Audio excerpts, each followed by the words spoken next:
I just hope our video works. We also have a video. Yeah. All right. Hi, I'm Vipul Saran, the founder of Natural Cuts.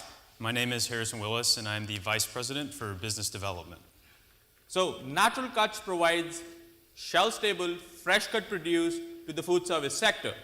Moving forward, I have a video deck in which we explain a brief background about myself and Natural Cuts. Before coming to Cornell, I was working a commodity processing business. We were exporting a lot of fresh fruits and vegetables. We incurred huge financial losses due to the limited shelf life of these perishable goods. Me being a food scientist, tried to solve this problem with new innovative ideas. And after years of hard work, we have today what we call Natural Cuts.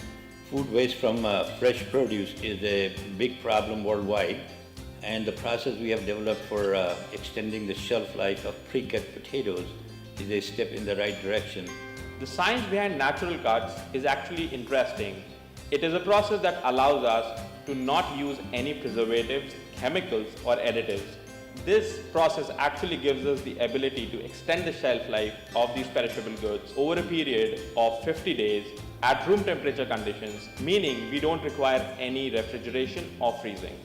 Vipul's idea has the possibility of completely revolutionizing processing by reducing the amount of time needed to cook potatoes as well as the amount of energy needed. It's the most exciting idea I've yet seen in my career as a potato scientist. I like buying fresh produce from the store, but it often goes bad before I get to eat it, and it can take a really long time to prepare. So Natural Cuts has a great solution to both of those issues.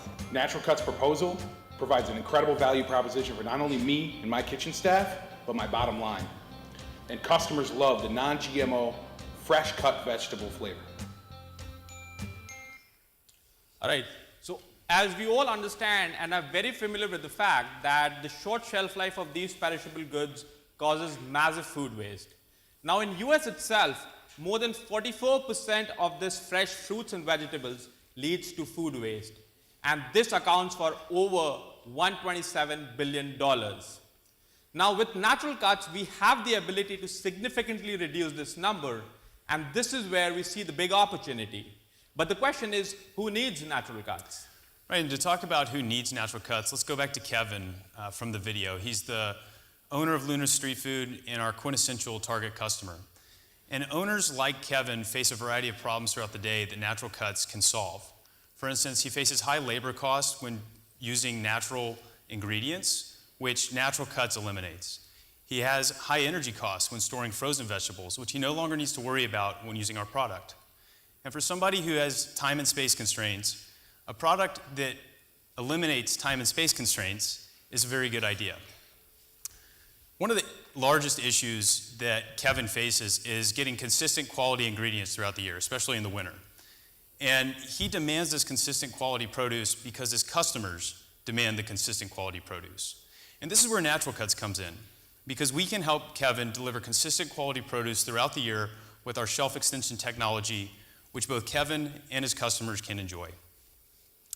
So Kevin and the fast casual restaurants like Luna are experiencing incredible sales growth. $60 billion in 2015 and increasing at an incredible clip. Now the key drivers are millennials and Generation Z consumers who eat more than 30% of their meals outside of the home. And we intend to get into this market via the US fresh cut vegetable food service market, which is large and growing in its own right. Now the second question is, what are we doing right now? Well, right now we are trying to partner up with the local fast casual dining restaurants in Ithaca and trying to do a pilot program with them. Now in this pilot program, we plan to provide them with our first product, that is a Natural Cuts potato french fry product, which they shall serve on their menu as a branded product once a week. Now this allows us to gauge interest from both the end consumers as well as the restaurant owners. And along with this, it also helps us to determine the pricing for the product. Now, we have gone out and spoken to a lot of them, and these are the few of those many, and we have had very interesting talks with them. Some of which I would want to mention, such as the Marriott downtown, where the executive chef of Marriott contacted us via our Facebook page and was very interested in what we are doing. And going around with them through their kitchen, we realized that they are not doing any frozen potato product and doing fresh from raw is a pain point for them. Hence, we also scheduled a pilot program with them, and we shall be wanting to do these pilot programs with all of these restaurants in future. And this is where we see the business plan competition to be transformational for us, because it not only provides us with the capacity to overcome these operating costs, but also provides us with all the equipment costs that is required to scale up and partner, move these partners into our potential customers. And with this, we plan to convert our first milestone, that is basically to make these potential partners our potential customers and generate revenue with which we can further go on to raise capital for a commercial scale setup, about which we have spoken in detail in our business plan. And this includes 3 months of operating, 3 months of working capital, 6 months of operating capital, and a capex of approximately $2.2 million with a 20% contingency of $444,000, which accounts for approximately $3 million in total. Now, having that in place, our growth becomes very attractive. Starting with 10 restaurants that we are doing right now, moving up to 25 restaurants in the first quarter. Following the same trajectory, we plan to hit approximately 190 to 200 restaurants by the end of the fourth quarter. This is possible through the distributor partners that will allow us to scale. Now, as you can see with that, we have a positive cash flow from the very first quarter, and our revenues increase up till $1.5 million by the end of the fourth quarter. This is assuming that we are targeting the fine casual dining restaurants who have the capacity to go through approximately 4,000 pounds of potato product on a monthly basis, and we are running at 2 shifts, 8 hours each on daily basis. And at fourth quarter, we reach 100% capacity utilization, where our financials become further more attractive year 2 onwards, because we have the capacity to produce over $2.7 million in gross revenue and have more than 27% of net income margin, which allows us to have a very attractive return over equity over 50%. And this is all possible with the help of our advisory members who have diverse expertise. And as Vipul mentioned, we have diverse expertise on our team. Professor of Food Science, Syed Rizvi, who you saw in the video, holds 17 plus patents in food process and engineering. Dr. Walter DeJong, who you also saw, has 25 plus years in the food processing and the potato processing industries. And then Tom Shriver, CFA, who Vipul and I have both had class with, has helped us put together the financials and business plan that the judges have here today. So with this expertise and with what we bring to the table, we think that this can really be a going concern. My background is investing through an office in ground-up commodity processing facilities, as well as doing business development for some of those facilities. And I think that dovetails nicely with what Vipul brings to the table. So as you've already heard a brief about me, I have my undergrad in food sciences, my master's in food sciences, and also a background in doing a startup in food and agriculture industry for the last 2.5 years. And that's all. Thank you, everyone. And we are Natural Cuts. We are redefining fresh.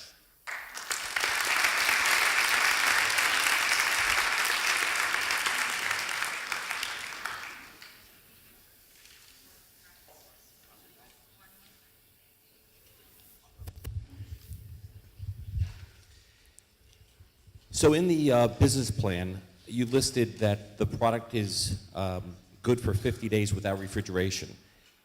Can you comment on that? So what we are doing as of right now is the technology that we are using, that we have developed, is a whole process. So what we do is, if you want, I'll describe it like this. So say, for example, we have a potato.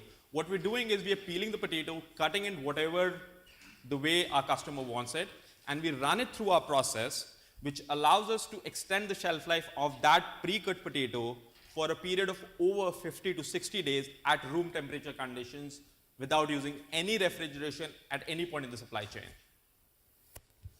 So you listed as minimally processed. Yes. So specifically, are there chemicals? Like it was mentioned in the video, we are not using any chemicals, no preservatives, and no GMOs. It's a process that actually, if I were to define it, it is a combination of pressure and gases. That's all.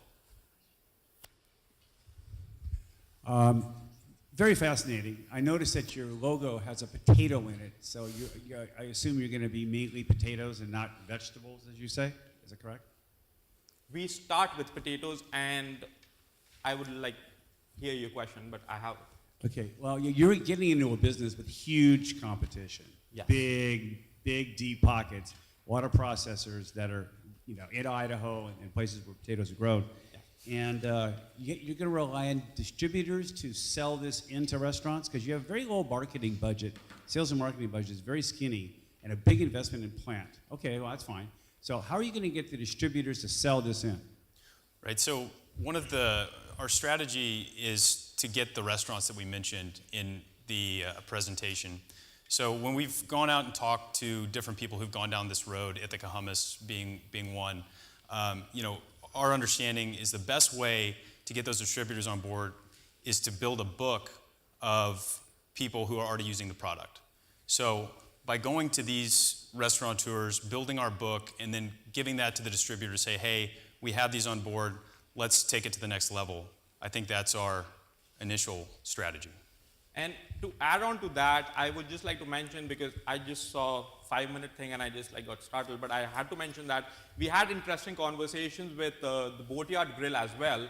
And going and talking to these people has been exciting because they are the people who are promoting us and are actually connecting us to the distributors as of right now. Say, for example, we also did our first launch party and our pilot program with Luna Street Foods day before yesterday. We served over 60 consumers over there and had very good responses from each of them. And he introduced us to his distributor to carry our product. Okay, so how are you communicating the distinctive competency or the competitive advantage you bring against millions of processors that are doing recently, potatoes? yesterday, we had a conversation with the Reds downtown, and they brought up the same question, like, how are you going to be competitive? And we might want to shift from from the product that we're already doing, that is a frozen French fries in this case, to your product, but how does the costing work for us, and how do you intend to be cheaper than them? So the only answer is, as of right now, the biggest driving factor for this whole model is the cost of the raw material, that is the potato. And whatever we are using in terms of processing is all recyclable in our process. So whatever we are using in some terms of resources, we can all recycle it back. So there is very bare minimum cost in processing for us. That allows us to basically beat and be competitive in the price if we can drive the price of the raw material down. And the best we have achieved up till now is 24 cents per pound by getting a huge distributor in New York State on board with us. And having 24 cents on pound is actually making us achieve a cost of 79 cents per pound, which actually falls, and we have it in the appendix, which actually falls in the ballpark of the prices that we have got from the distributors as of right now, and this happens to be in the lower price margin. I think we have it in the next slide. And yeah, so if you look at this price sheet over here, we fall exactly in the lower end with that price that we are actually offering right now. And we have the ability to go down because what we have spoken of, Ore-Ida has the capacity to buy their produce at 6 cents a pound. And if we can even get it to 10 cents a pound, we are beating them all. Right, so to piggyback on Vipul's question or answer here, our process, if we're getting the same inputs, is less energy intensive than a regular processing, because a regular processor fries most of, if not all of the frozen potatoes that you might buy in the supermarket or that somebody would get in a food service sector are pre-fried, right? So that's a huge energy expenditure that we don't have to have in our process. So have you figured out if you can call these fresh cut French fries? I could follow the question. Fresh cut? I'm thinking of a marketing position. Do they taste like fresh cut French fries? So to answer that, like I said, we did the first launch day before yesterday, and we couldn't include the results from there into this presentation because it's supposed to submit it by then. But to be frank, more than 90% of the people who actually tried the product said, and I quote, "It's more potato-y." it has more potato in it, and it feels more natural. So that's what we've heard in the feedback. Yeah. So, you know, obviously anything fresh cut is very hot right now. And, you know, the top line proposition, you know, I think you've done a nice video to show it, you know, and to prove it. Have you gone to distribution? Have you gone to, you know, the distributor community up in Binghamton, and, you know, in the areas around here where there's some very, very large distributors to pitch this revolutionary approach to potatoes? So as of right now, we have had a very basic conversation with somebody from Cisco, and they said that they would want to carry a product like this because they have very limited frozen and refrigerated warehousing systems. So if they can shift all that potato products from refrigeration into shelf storage, then that gives them a big advantage. And as of right now, we haven't gone and spoken to them formally. The reason being that we are not at that scale to have enough product with us for them to carry our product. Hence, that is why, as we mentioned, our next milestone in the next 2.5 months is to have that basic money to scale up to a level where we can prove the concept on this small level over here in Ithaca itself, with which we can actually go and raise further money to do a commercial setup. And then we get the distributors on board. But yes, with our preliminary conversations, it makes a lot of sense for people like Cisco to be on board. Like I said. I have a quick just thought in all this and a question for you. You guys said you haven't priced it yet because you're going out and you're piloting. You put together a very attractive financial statement. What price did you build in, and how much does that save the restaurateur? And then how much leeway do you guys think you have before someone catches on to what you're doing and copies it? Yes. So the model that we have done is based on the price sheet from here. Like I said, 79 cents per pound, which falls in the ballpark, and we are able to be profitable up to 27% in net income margin on this price. Now, when I say that we are still pricing it out, the way we are approaching these restaurant owners is, say if you go to a restaurant and you don't ask for a beer, you ask for a Bud Light. Can I have a Bud Light? So we want to market it as a branded product, have it on the menu, not as just fries, as a side of fries, but have it as a fresh cut, natural cuts fries or something like that. So that would allow us, and we want to see whether the customers are ready to pay a premium on a fresh, natural cut product or not, in comparison to a frozen product. That is what we were trying to do in these pilot scale runs, and that's what we did in Luna itself. And if they can get $1 extra by selling it in the restaurant, then if we work back from there, it gives us an ability to have a bigger margin than what we already can achieve with this price model. And about the part that you said, whether it can be copied or not, we are already undergoing a patent process. The patent is going to be owned by Cornell. We are going to license this because I am the inventor and best at negotiating. Something around 2 or 3% royalty goes to Cornell, which we have taken into account in our business model. Yes. So this is where I was going with this. You have a big capital investment, a lot of marketing. You haven't put in the business plan, dollar-wise. You're counting your distributors doing your marketing for you, but you're going to go out and talk to restaurateurs too. So that was you led to my question. Why don't you just take this thing, patent it, and license it, as opposed to trying to raise all this money to go build a plant? So the reason why we're trying to do this as of right now is that we want to reach at that scale there from where we can actually sell it to people, and in a way that, because what we have done as of right now is just proven it on potatoes. And we're trying to take it and we envision it to be done on all vegetables. So we want to have that facility to prove that whole concept on each and every vegetable that is out there. And then patent, on the basis of that, then that patent, we want to then further license it because we do not see ourselves basically doing the whole production at all times. Yes. Okay, we're out of time, sorry. Thanks, guys. Thank you. Thank you.